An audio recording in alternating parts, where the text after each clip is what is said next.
Thank you for attending Preferred Utilities June webinar, Boiler Explosions, How Boilers, Burners, and Controls are Designed to Prevent Catastrophe. I'm David Oaf, the Sales Manager at Preferred. I've been in the boiler industry as an engineer and a technician since 1990. Rob Frohock will take your questions at the end. He's Preferred's Engineering Manager. Please put your questions in the text or the chat box or email them to Rob and he will answer them at the end. So this presentation was adapted from a class we do periodically at Preferred for new employees. And one of the goals of the class is to enforce on the new employees that the work they do is critical to life safety. If they are careless in their work, someone can die. Boilers are inherently very dangerous devices. They introduce a combustible mixture of air and fuel in a confined space, along with high pressure steam and water hot enough to be steam but kept in a liquid phase by high pressure. They are very dangerous devices that need to be designed, commissioned, and operated correctly to remain safe. So ASME is the American Society of Mechanical Engineers. They kind of have their hand in everything, but they were originally founded in 1880 to determine codes and practices to prevent boiler explosions. Prior to the adoption of ASME codes, boiler explosions were common. There's four basic types of boiler explosions: a steam side explosion, dry boiler firing, a fuel side hard light off, and fuel side rich combustion. We're going to do a deep dive into each of these major types of boiler explosions. A steam side explosion is caused when the boiler steam pressure exceeds the design pressure of the boiler plus whatever safety factor is in the design. When the boiler pressure vessel ruptures, the steam escapes, plus the water in the boiler flashes to steam, and you get that 1400 to 1 volume change from water to steam. This type of explosion is rare, and there are at least 5 devices on the boiler designed to prevent a steam side explosion. The first device to prevent a steam side explosion is the firing rate control. The firing rate control should drive the burner to low fire if the steam pressure exceeds set point. If the steam pressure continues to rise, the operating steam pressure switch should open and shut down the boiler. If the steam pressure continues to rise again, the high steam pressure switch should trip the boiler and energize the alarm. Finally, boilers are required to be provided with safety valves or pressure relief valves. Each of the 2 safety relief valves are sized to discharge more steam than the boiler is rated to produce. One valve is set about 5 psi higher than the other.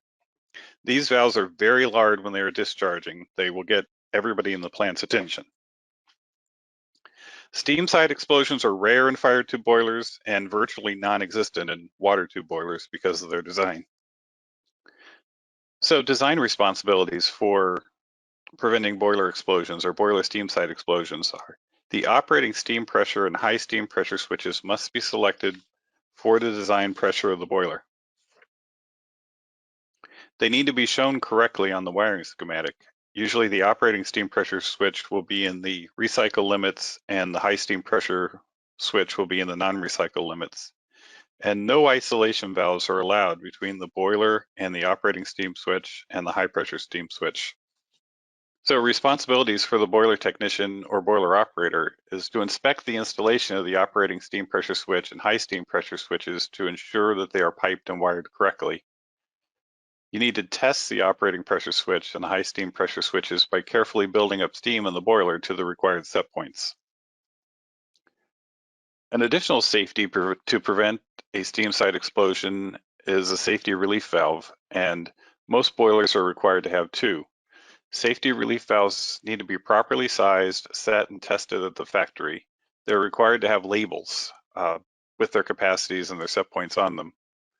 Technicians and operators need to inspect to make sure they match the boiler nameplate and are piped correctly. Safety relief valves are tested periodically using an evaporation test, where the boiler is driven to high fire and the safety is intentionally blown to make sure that each safety can relieve the full capacity of the boiler. When you run a boiler completely out of water, the steam pressure goes down, so the firing rate goes to high fire. The metal in the boiler is not protected by water anymore, so it gets hotter and hotter. Eventually, the overheated metal creeps and the boiler sags on its mounts, and the boiler is a total loss. Worse yet, an operator might notice there's no water in the boiler gauge glass and restores water flow to the boiler. Maybe the feed water pump was tripped off. When the water hits the hot steel, it flashes to steam and ruptures the boiler pressure vessel. Personally, I've seen a boiler dry fired. I've never personally seen a boiler explode after running out of water, but it is one of the most common causes of boiler explosions. Most boilers have 4 safeties to prevent dry firing, and the first safety is the feed water control system. When the feed water control system is running properly, it keeps the boiler at its normal operating water level. The second safety device is a low water alarm that notifies the boiler operators the water level is below normal. The third is a low water cutout switch that, when opened, shuts off the burner. This switch is usually in the recycle limit circuit. So when this switch opens, the burner will shut down and no alarms go off, and the burner can be relit when the switch makes again. The fourth safety device to prevent dry boiler firing is a second low water cutout, usually called the auxiliary low water cutout switch, that trips the boiler and energizes the common alarm. Often the low water cutout and auxiliary low water cutout switches are different types of devices. One will often be a float switch, while the other is a capacitive probe and relay. Finally, preferred controllers include an input for a stack temperature thermometer. If the stack temperature goes over set point because there's no water in the boiler, the preferred controller trips the boiler, and this is a difficult device to disable.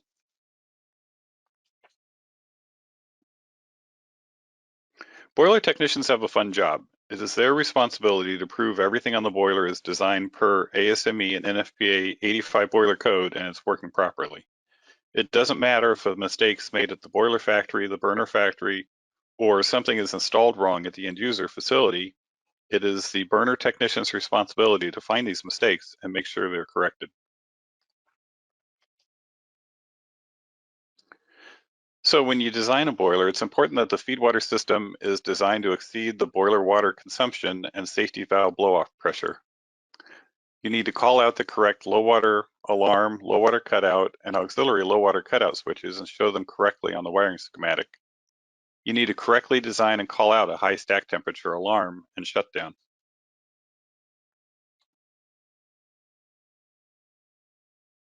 So additional technician responsibilities include making sure the stack temperature thermocouple and indication is working correctly.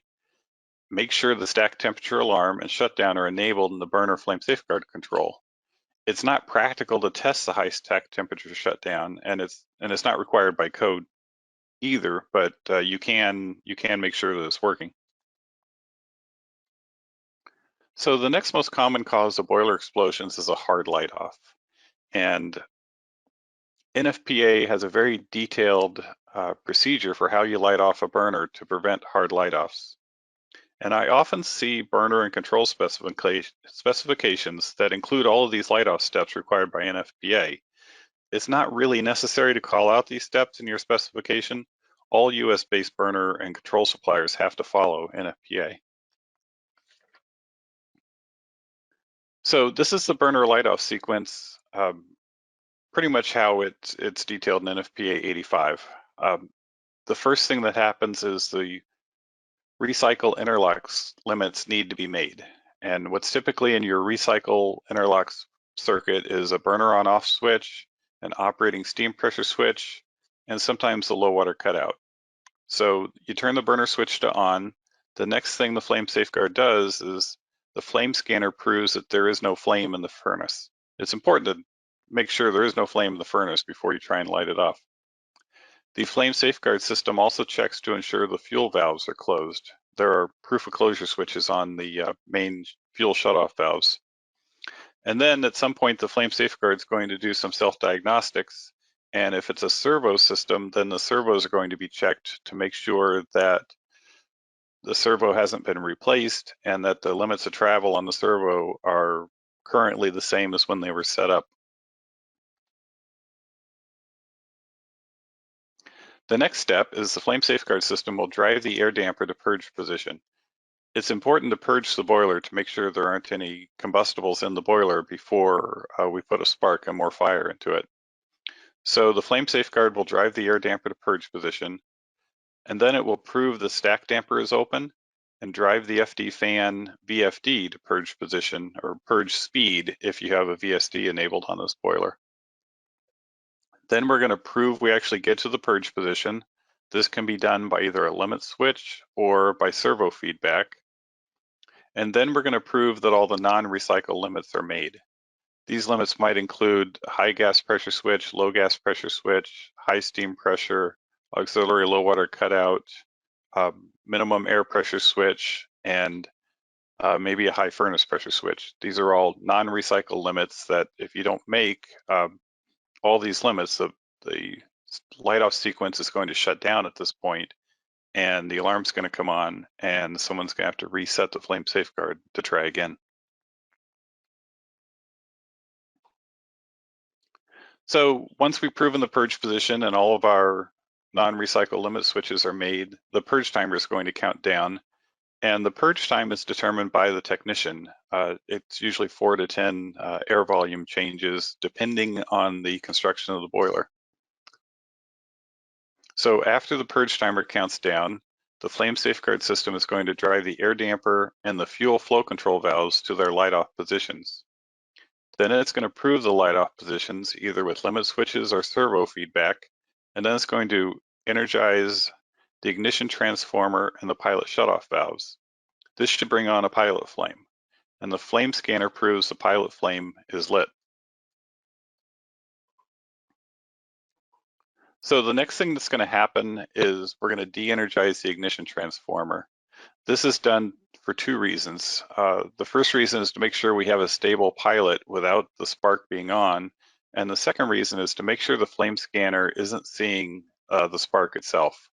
If it's possible to have just the spark on and no pilot flame, and sometimes a UV scanner can see that spark. So we don't want to energize the main fuel valves when we just have a spark. Well, we need to prove that a real pilot's there. And the way we do this is by de-energizing the ignition transformer and continuing to prove that the pilot is lit with the flame scanner. So if the flame scanner still sees the pilot flame after the ignition transformer goes off, then we energize the main fuel valves and open up the main either gas or oil. And then the flame safeguard is going to wait 10 seconds while flame is continuously proven, and then it's going to sort of turn control of either the jack shaft or the servos over to the fuel air ratio controller. And now we're in a state called release to modulate. And in release to modulate, the flame safeguard continues to monitor the recycle limits, the non-recycle limits, and the flame scanner input to make sure that as far as the flame safeguard system can tell, the boiler is running safely.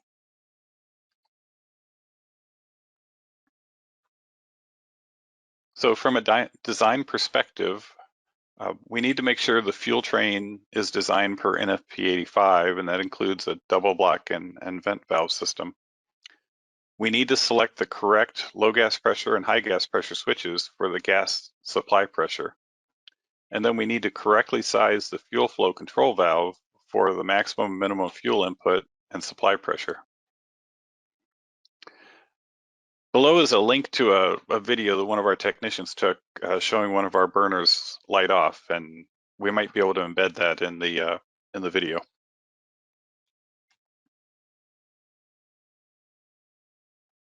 So additional technician responsibilities to prevent a hard light off. Inspect the fuel system to ensure it's piped correctly. Make sure the fuel system is piped per those diagrams in the back of NFPA 85 in the appendices. Verify the fuel supply pressure matches the burner drawings and the bills of material. Then know the opening direction of fuel, air, and atomizing servos. Oftentimes, flow control valves are not marked very well, and sometimes there's a particular valve manufacturer that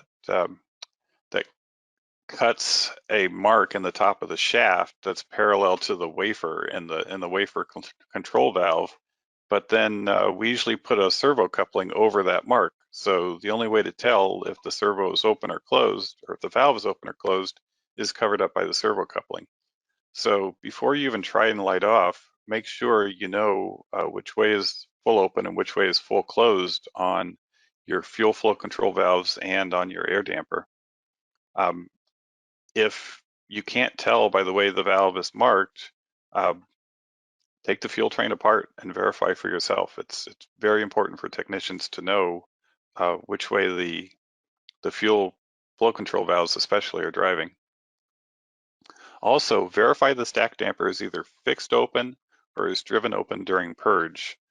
If you have draft control on a boiler, the stack damper position will be part of the purge position limit to make sure that the stack damper is actually open before you energize the fan. And then verify the air damper is moving to the purge position, is going in the correct direction.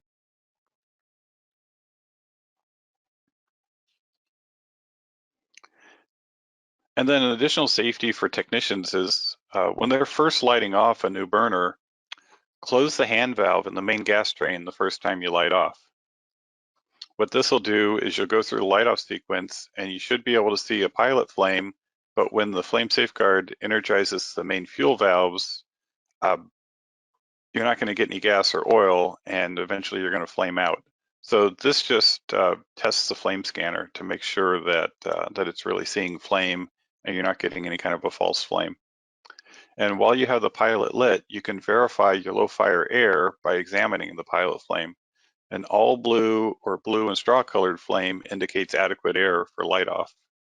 A really long, dusty orange flame indicates you probably don't have enough air for low fire, and your air damper position or your VSD should be bumped up at low fire.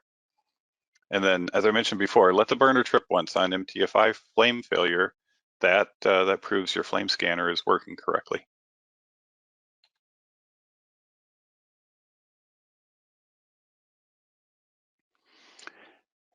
There's a lot more responsibilities for the technician the first time they light off a burner. And this isn't something the operators are going to see. It's mainly for the burner technicians. But I wanted to include this so that everybody can get a taste of what the burner technicians go through the first time they light off a burner. And oftentimes, especially in fire tubes, this is done during fire test at the fire tube burner boiler factory. So an end user probably wouldn't even see this, but it's an essential step that always gets done. So when we're first lighting off a burner on either gas or oil, we want to set the fuel valve servo position deliberately too low, because we really don't know how much flow we're going to get through the valve at different opening percentages. So if we're going to air, we want to air on the low fuel side. So deliberately set the valve servo position deliberately too low. Watch the burner from the back as you attempt to light off the main flame. Ensure the pilot lights off, and if there's no main flame the first time you light off, try again once before adjusting the gas flow control valve. Sometimes you have to fill up the gas manifold with gas before it's going to light off. If there's still no main flame, gradually adjust the gas flow control servo position up a little bit, no more than 1 or 2 degrees, and try again.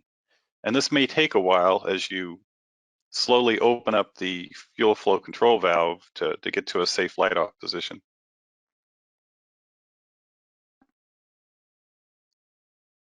So we want to design the fuel and atomizing trains for NFPA 85 guidelines, and these are special considerations for oil firing. In some ways, oil firing is safer than gas firing, but in other ways, it can be more dangerous, especially with that first initial lighting off of the burner that's done by a burner technician. So the oil flow control valve has to be sized for the correct high fire heat input and supply pressure. And the low oil pressure switch, high oil pressure switch, low atomizing steam pressure switch, and low atomizing flow switches all need to be wired correctly into the flame safeguard, and all of these will go into the non-recycle limit circuit.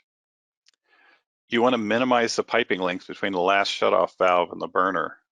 This is a operational thing, and it's also will make the burner safer to operate.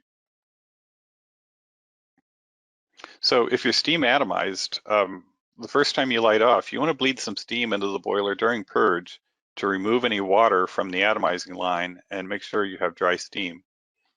If the boiler is oil fired only, repeat the gas steps above to ensure a good pilot and adequate low fire airflow. Set the oil flow control valve light off position deliberately too low. Oil flow control valves can be very sensitive to low fire, even more so than gas flow control valves. And then when lighting off oil, watch the oil gun from the back of the furnace. Look for sparkles that indicate oil is being ejected from the gun. If you don't see any oil or just a couple of sparkles, try again without adjusting the oil flow control valve, because the oil gun has to be filled up with oil before you're going to get any oil at the nozzle or at the tip where the oil burns. So the first time you try and light off, you might just be just filling up the oil gun. If you don't see oil spray after a second light off attempt, increase the oil flow control valve setting no more than about 2 degrees and try again. And just like gas, keep repeating this procedure, but watch the oil gun every time you light off until you get a lean, stable oil fire.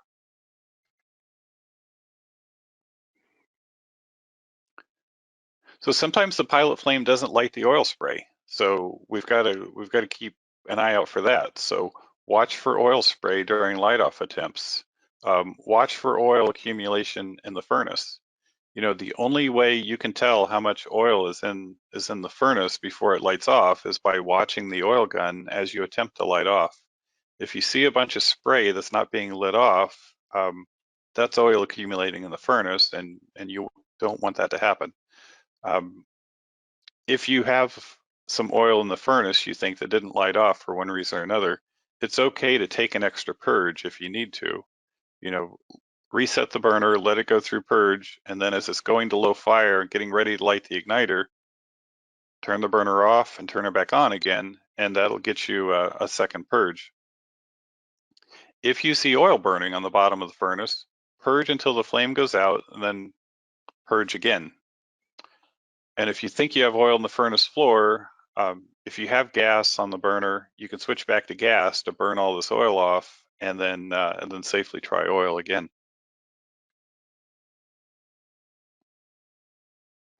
Once the oil gun is lit, look for drips and dribbles of oil that can accumulate in the furnace. The tip of the oil gun should be over the refractory throat so that any oil that's dribbled by the gun is vaporized away.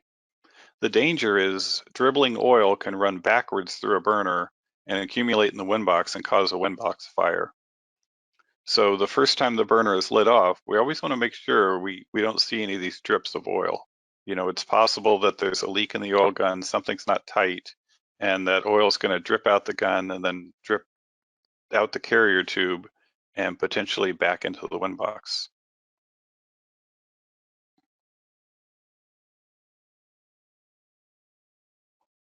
Okay, so as I mentioned in the beginning, most of those steps are burner technician steps that they go through the first time a burner is lit off.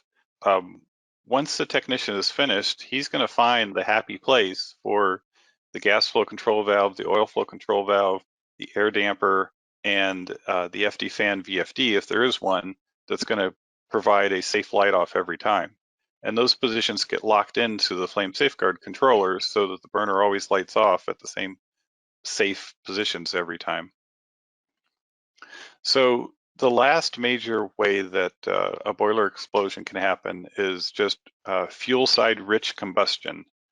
This is when the burner's already lit off, been lit off, and then for one reason or another, the boiler goes rich and can cause an explosion.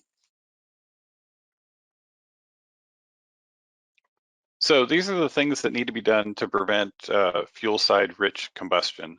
Um, Whether it's a jackshaft system or a parallel positioning system, all the devices have to be tightened down or drilled and pinned to prevent something sliding and getting our fuel valves or our air damper out of position. And That used to be the only way we could really make sure that our combustion was always on curve. When we had a jackshaft system, you sort of mechanically linked the fuel valve to the air damper. And that's why it was called a linkage system. With a parallel positioning system, we have feedback on the servos, so we sort of electrically link the fuel and air valves together to make sure they're always in the same position.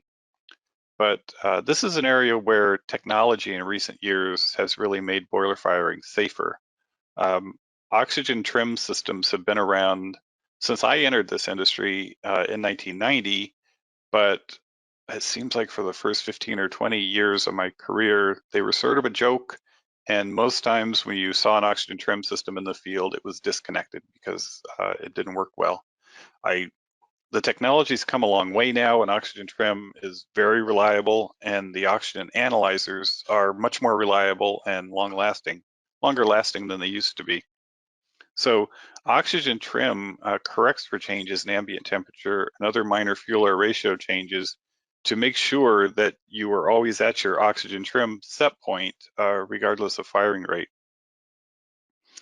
And then oxygen trim is often sold as a fuel saving technology, but the oxygen analyzer is also a safety device. Jackshaft boilers and parallel positioning systems have components that can break or slip. If something changes and stack oxygen went too low, a boiler controller with oxygen trim will shut down the burner and sound the alarm. Finally, an opacity monitor will tell you if a boiler is smoking. Oil-fired boilers will smoke if they are run even a little rich. Gas burners will smoke too, but usually the stack oxygen needs to be close to zero before natural gas will smoke. But in either case, an opacity monitor like the preferred JC30 will detect the boiler smoking and sound an alarm or trip the burner.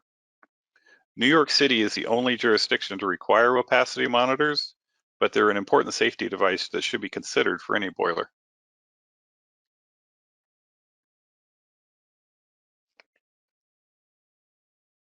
So technician responsibilities for preventing rich combustion. When they're tuning the burner, um, they have the fuel flow control valve and air damper and VSD in manual. So they've got total control over fuel and air.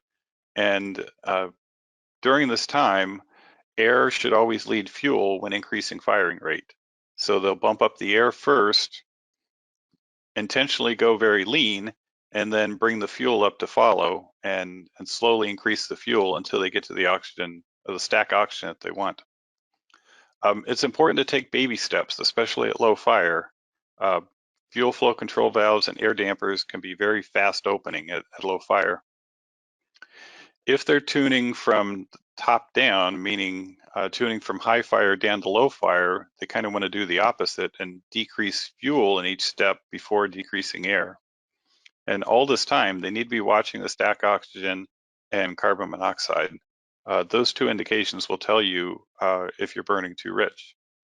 And then finally, they need to frequently check the flame. Um, you can't just rely on your combustion analyzer to tell you everything that's going on inside the furnace. Especially oil firing. Oil firing will tell you if it's too rich or too lean just by looking in the back of the furnace. And when you make a change to your fuel or ratio control, you'll see it immediately in the flame.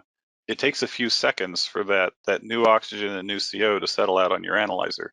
So the quickest source of information you have is actually visually looking at the flame.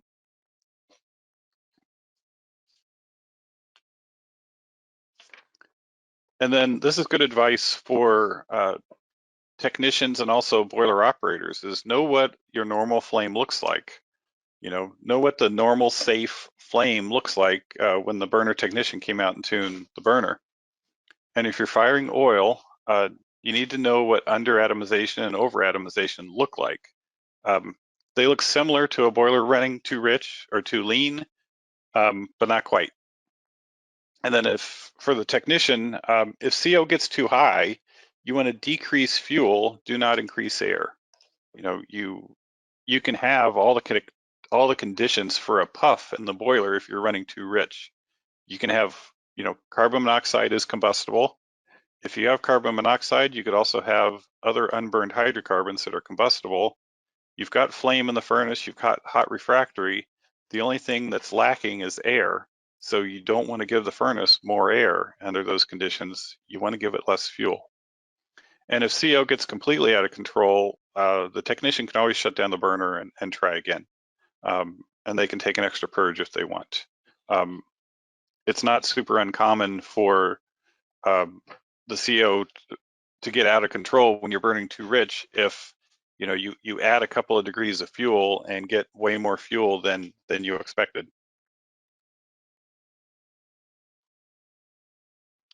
And then additional safety considerations for burner technicians. Get the feed water system working before you tune or before you do the fuel air ratio control. That way there's just one less thing for you to worry about if the feed water system is working well and automatic. And then you want to try to tune the boiler at a time when the plant has some load for you. Boilers are often oversized, so it can be difficult to get enough load to go to high fire for any length of time. Technicians should get an operator to control the firing rate on other boilers to give you some load, or maybe shut down other boilers to give the burner you're firing some load. And if you have a steam vent and need to vent steam, get an operator to do it. Setting the fuel air ratio control in a burner is demanding enough. The technician doesn't need to have to worry about the steam pressure as well. And then finally, we tell our technicians to silence or ignore your phone when you're firing a boiler. Firing a boiler is much more important than taking a phone call, even if it's from your boss.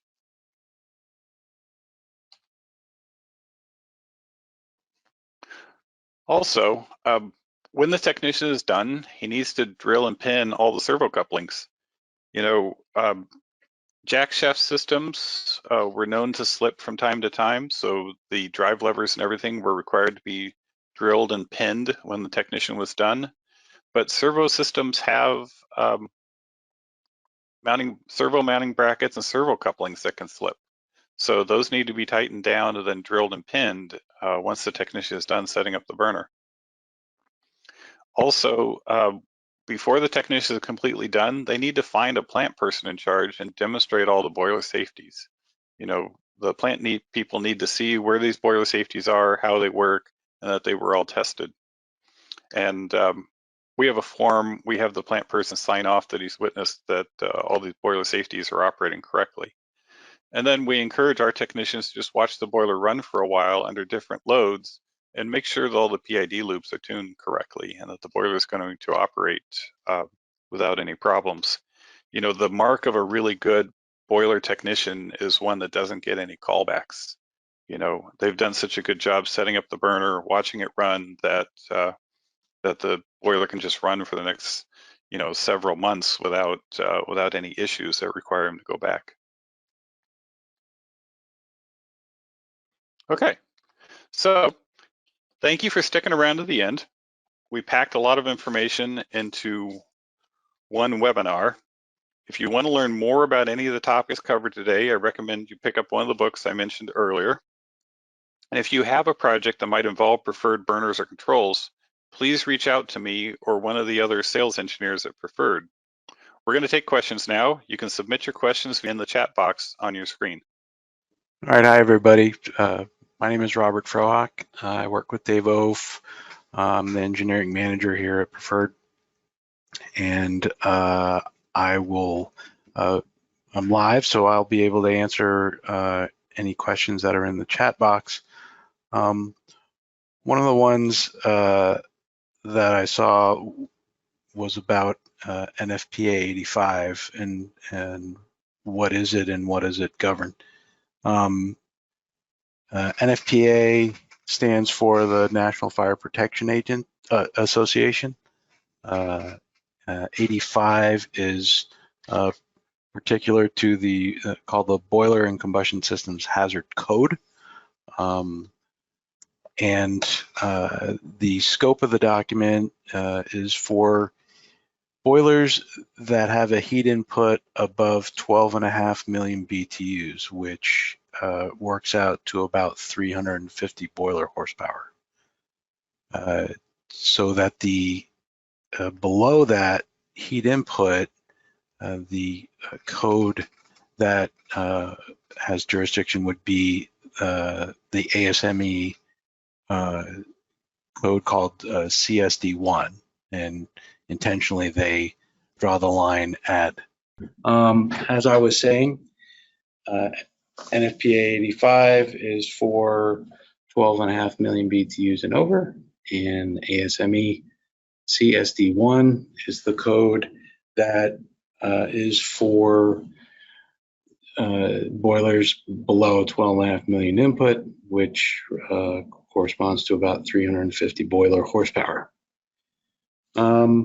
So both of those types of codes are what we call prescriptive codes, meaning that they define the types of equipment that have to be included. Like David said, that this would be, say, on a gas system or an oil system, you need 2 safety shutoff valves. For a gas system, you would need a vent valve and in between the 2 safety shutoff valves. So, and NFPA 85 is a very large code because it covers not only single burner boilers, but also multi-burner boilers, HRSG systems, fluidized bed. So the code is rather large. The single burner boiler chapter is chapter 5, but there's also a fundamentals chapter 4 and definitions, which would also apply to a single burner boiler. So those are the 2 governing codes that, for most of what we see, is what we follow to. Just like all codes, everything, the local authority having jurisdiction is who is going to have the ultimate say, but they, more often than not, they're going to defer to one of those 2 codes for those boilers. Let's see, what else did I have? I had somebody asked about the PRVs, so the pressure relief valves on the boilers. Yes, they each, if you have 2, each of those valves has to be able to relieve the maximum heat input of the boiler. Therefore, that would be redundant. There is also, for larger boilers, you are allowed to use multiple relief valves, but there's a table in there that tells you, if you're going to need 3, how many, the ratio of those relieving capacities based on the heat input if you need more than 1. Ultimately, what they're looking for is that there is you have the relieving capacity with redundancy, so that you'd never have like what Dave said, a steam side explosion. It's really one of the rarest because of these pressure relief valves are self-contained, and if you follow code and have them serviced regularly, there's really no reason why these relief valves would be prevented from protecting a steam side explosion. Let's see. We also have, so just reading one of the questions here.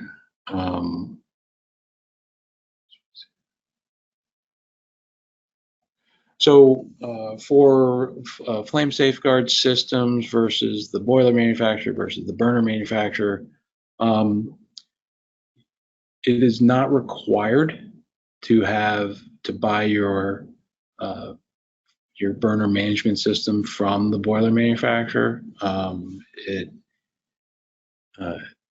You can have, they could all three of those could be from three different manufacturers. Here at Preferred, we don't make boilers, but we do make burners and we do make control systems. There is definitely, we think, an advantage of having the burner and control system manufacturer be the same person. It is, but it is not required. So the another question about the relief valves. Most of the codes that I've come across, they would want the maintenance to be at least annual. These valves can be fairly large, and the maintenance is basically they have to be sent out and be recertified. Also, they redo the seal on a lot of these valves, are able to have the seats cleaned up and made sure they're tight. For that reason, most plants will have a spare set of relief valves ready to be installed while they send out the operating set to be recertified. So that's how most people do relief valves. Obviously, if you have multiple boilers, you can share those relief valves. In one of the pictures, I'm not sure if you saw, they have what's called drip elbows. Drip elbows go on the output of the safety relief valves, and what those do is they make sure that that no liquid accumulates in the pipe. The outlet of the relief valves are piped out of the building. You would not want that to be relieving into a boiler room. It would fill up incredibly fast and just be very dangerous and problematic. So that pipe that goes outside of the building usually goes straight up. Well, that first elbow that comes out of the relief valve and goes into the pipe going straight up, they make that into a drip elbow, which allows any sort of liquid that's accumulated in there to basically come out of that elbow and then onto the floor.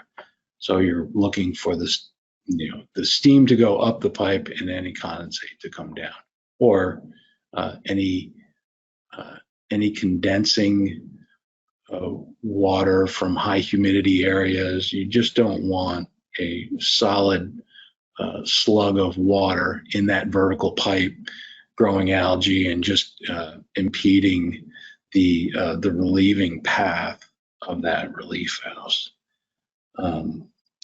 So another question we had received was about the feed water system that David had talked about.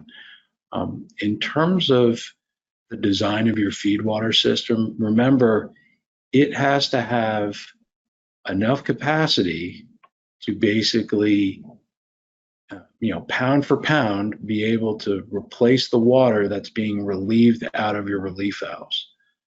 And to do that, you're going to need pumps that have enough capacity in terms of volume, but you're also going to need the pressure available from those pumps to exceed the pressure that the relief valves are relieving at. So for example, if you had a boiler that has 100-pound settings on its relief valves, and you go do your test to show that the relief valves are working, you would temporarily bypass the pressure switches, run the boiler up to over 100 pounds, and then the steam would then escape out of the relief valves. Now that brings the level of the water in the boiler down, which means that your feed water system now has to replace that water at a rate equal to greater than that it's leaving the boiler through the relief valves. So otherwise you can get into that situation that David talked about where you end up dry firing the boiler tubes become exposed, there's no water, they can't transfer the heat, and then they start to sag and droop. So in terms of design and startup, checkout, always make sure that the pressure of your feed water system is high enough to add water into the system. A couple other questions that we had received. There are a few design considerations for when you're purchasing a burner management system that can sometimes be overlooked, which upon receiving one, you should make sure that these are included. One of these is if the boiler room has dampers that allow fresh air into the room, and these dampers open and close based on if the boiler is running or not.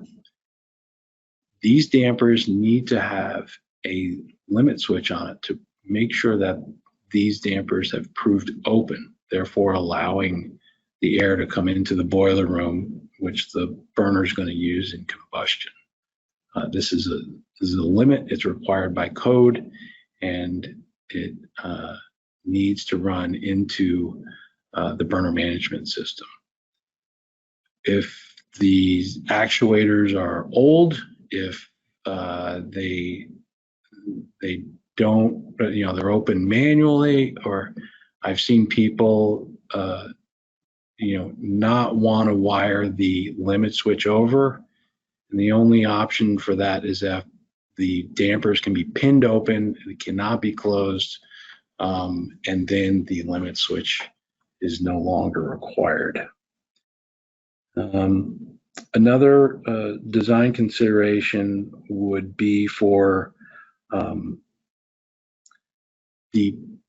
when a power failure happens in the boiler room, the power is considered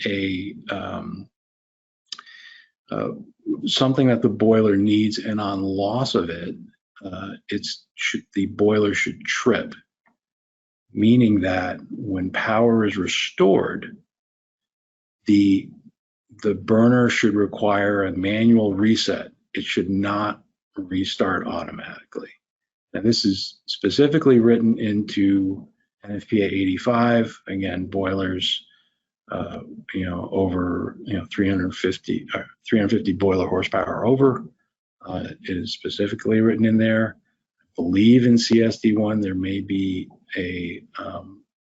you are allowed for the boiler to restart on a power failure, but again, these are going to be smaller boilers with not the same operating staff as a larger boiler would be.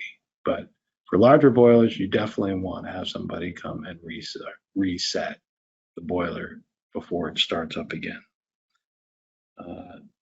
Also, about in the past, we've received requests for, does the reset have to be local to the boiler front? And the answer is yes. There's no such thing as remote reset.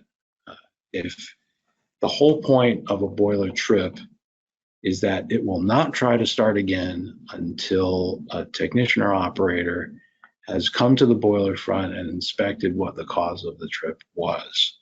So that reset has to be at the boiler front, near the burner, inside of it, and that it cannot be somewhere remote in a operations room. And so if you want to make sure that that reset is local. Also, one other design criteria would be for the combustion control system, which again is for the most part is separate from the burner management system. They provide two different functions. However, the combustion control system, which is the control system that is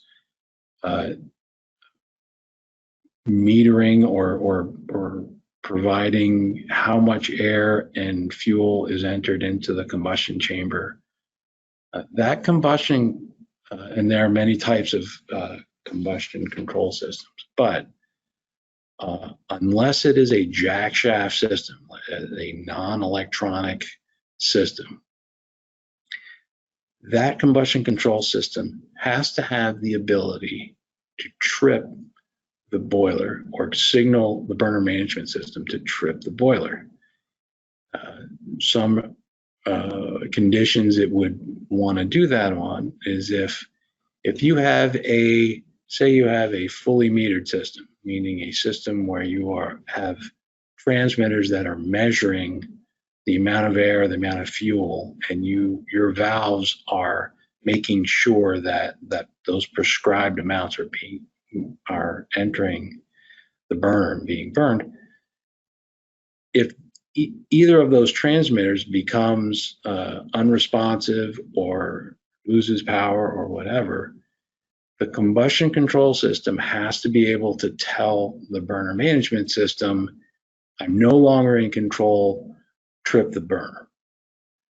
And that could be from, again, a loss of signal, that could be from loss of power, that could be several things that could cause the combustion control system to lose control, and then the burner it has to be able to signal the burner management system that I've lost control. Then let's see. One other part of the code, when it comes to designing the burner management system, that is typically, should be automatic, but you should, if the more custom your system is, the more important it is to test this out. It may be counterintuitive, but when your burner trips, code requires a short, what they call post-purge. It basically means that the fan is going to continue to run for at least 15 seconds. This is just a short period of time to try to move any unburned, components out of the furnace and end up the stack. The important part is that the rate of that post-purge must be at or below the air rate at the time of the trip.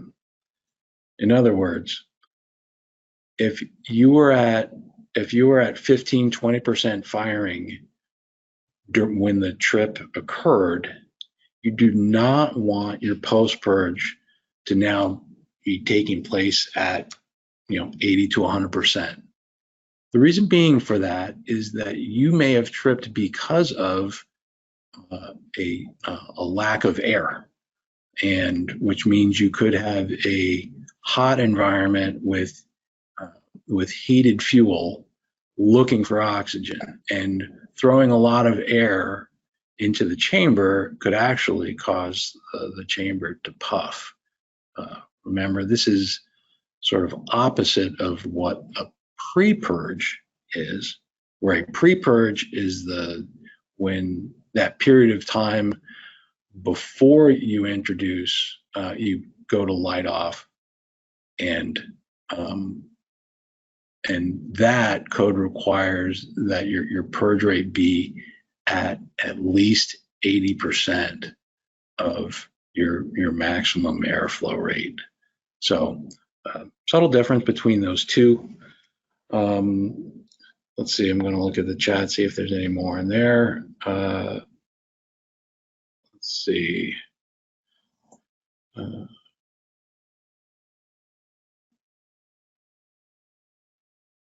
Right, more about remote reset, and okay. So this one's a good one. There are a few different types of flame scanners. Code requires only one per burner. They're depending on your facility and your burner design. Sometimes a burner manufacturer will provide 2 flame scanners.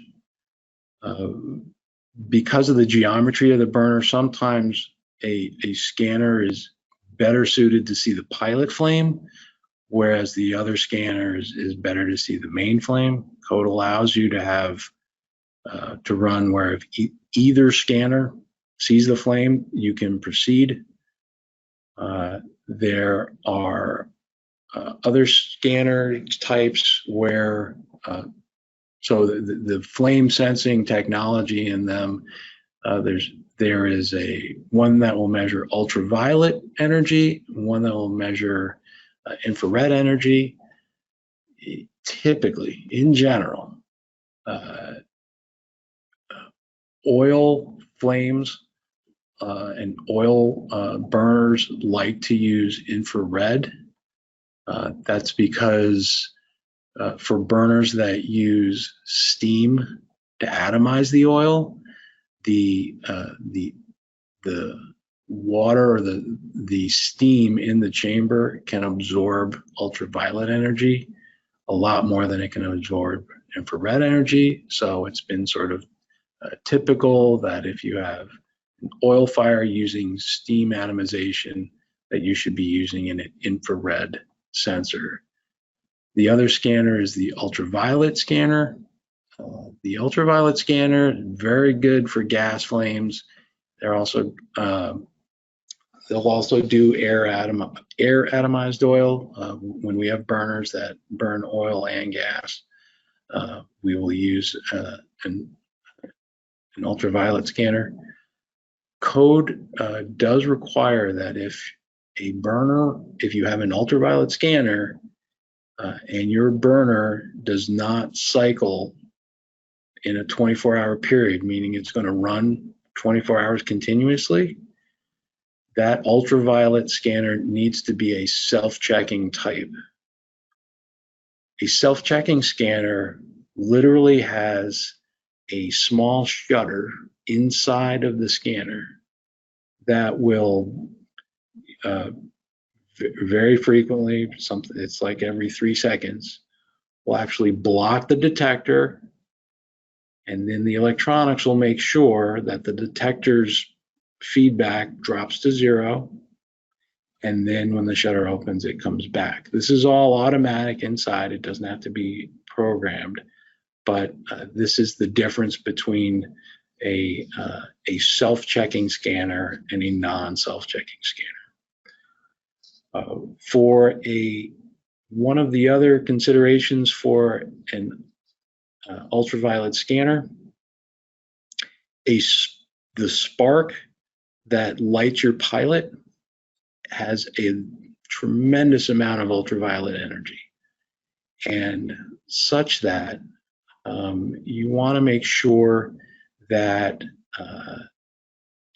that the ultraviolet light from the spark is not reflecting around the inside of the boiler or the burner and getting back to the scanner and considering that as flame detected.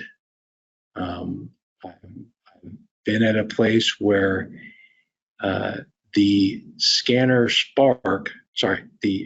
spark was reflecting off of the sight port in the back or at the end of the chamber and coming back to the scanner, and the scanner was picking that up and considering that as flame detected.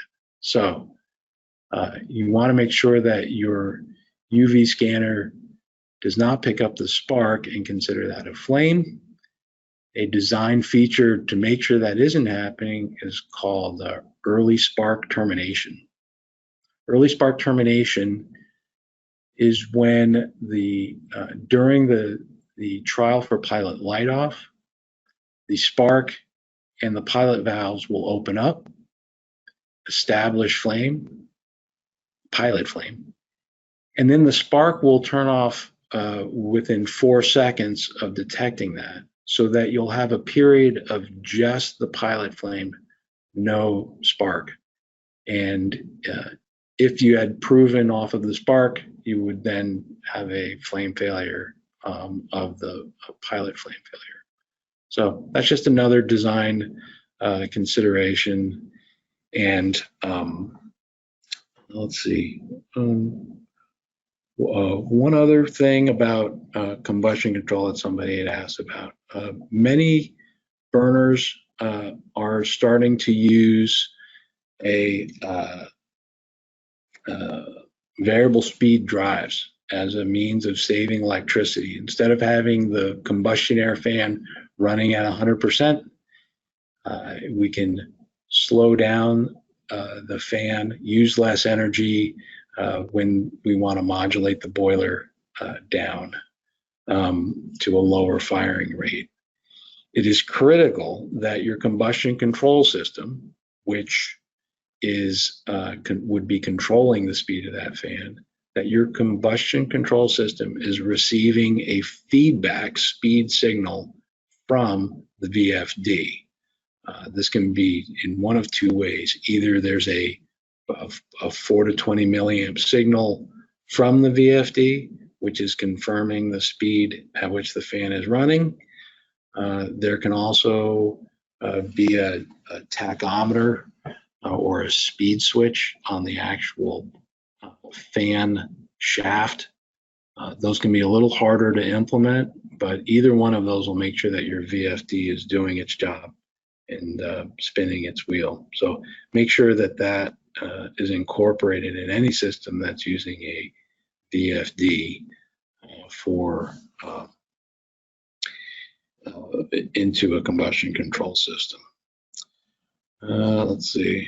Finally, the last one here, please define puff. Puff is a cute word that we use. It is by no means cute when you're next to the boiler when it happens. It is basically the equivalent to a car backfiring. It's basically a rapid combustion of gas resulting in a thump or bang, and puffs come in many different sizes. So boiler guys like to give it a cute word so it doesn't sound quite as scary, but I assure you, when you're standing next to the boiler when it happens, it gets your attention. Anyway, so I believe that's the full hour there. I hope you guys enjoyed the presentation, and I hope I got to all your questions. Like David said, our email is on there. You can email me directly if you have questions that come up later. There's a lot to cover here. Also, our website has a lot of resources. If you just go to preferred-mfg.com and go to the upper right, there's a resources tab that has a lot of engineering material, some of the stuff that I covered. There are also links to other recorded webinars that we've had. Also, if you're so inclined to go onto YouTube, we have a channel on there as well, where we have, I'm pretty sure, all the videos that we've ever made and different topics similar to this one. Like I said, you can send me an email if a question comes up later. Once again, thanks for attending, everybody, and look for the next webinar. Hope to see you there. Thank you.